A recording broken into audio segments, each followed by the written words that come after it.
Social media is a space where we see narcissistic people weaponize accusations pretty much all the time.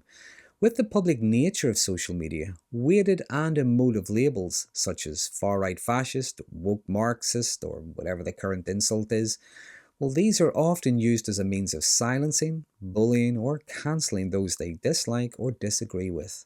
They can go as far as to make bizarre claims, take screenshots of things, and threaten to send their accusations to their target's employers.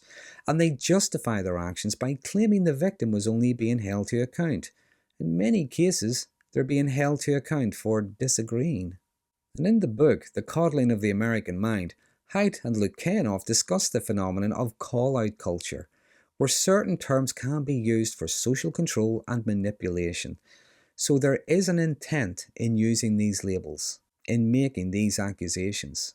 And given the nature of social media, outrage and vitriol spreads very quickly.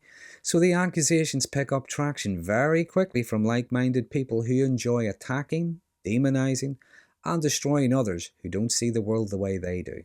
And a common behavior associated with narcissism is for them to paint themselves as morally righteous, to gather allies, agents, enablers, whatever you want to call them, and find ways to isolate their target.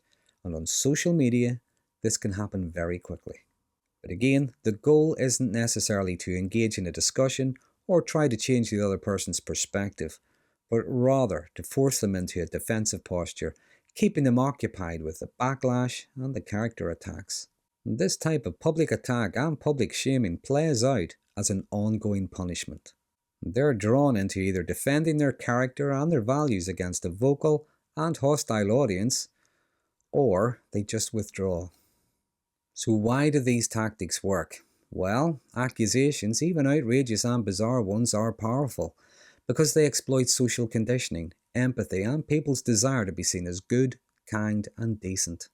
And using emotionally weighted labels that end in something like ist or phobic, well, that can trigger emotional reactions that most people are eager to avoid, and that's something a narcissist can exploit.